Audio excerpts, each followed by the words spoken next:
काय दुखतायत माझे बोट. सकाळी सकाळी पीठ पण मळता नाही येते. किती दुखतंय. असं पण करता येते. हे पण दुखतंय, हे पण दुखतंय, कधी कधी हे पण दुखतंय. तुम्हाला पण असं काही त्रास होतोय का? म्हणजे जसं सूज येणं, तिथे दुखापत होणं, ज्याला आम्ही 5S म्हणतो.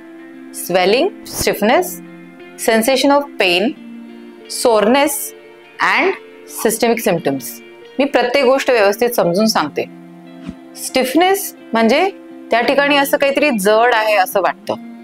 सोरनेस म्हणजे एक वेगळीच फिलिंग येते, कधी कधी झुंजण्या येतात किंवा असं दुखतं.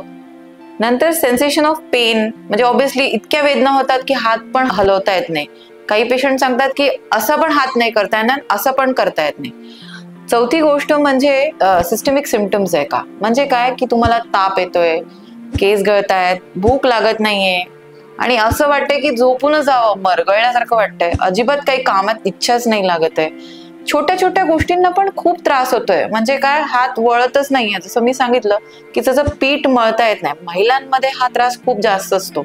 आणि हे साधे साधे काम, जसं सकाळी टिफिन बनवायचा असतो आणि मग हातच वळत नाही, हे जर तुम्हाला होत असेल, निश्चित सांधिवात तज्ञांना दाखवायला पाहिजे. मुळात हे सगळे सिम्पटम्स जे हे 5S मी सांगितले, हे जर तुम्हाला 6 आठवड्यापेक्षा जास्त होत असतील तर नक्कीच योग्य निदान होणं खूप महत्वाचं आहे. कारण की हे सगळे संधिवाताचे सिम्पटम्स आहेत. लवकरात लवकर संधिवात तज्ञांना भेटा आणि तुम्ही ट्रीटमेंट घ्या. थँक्यू.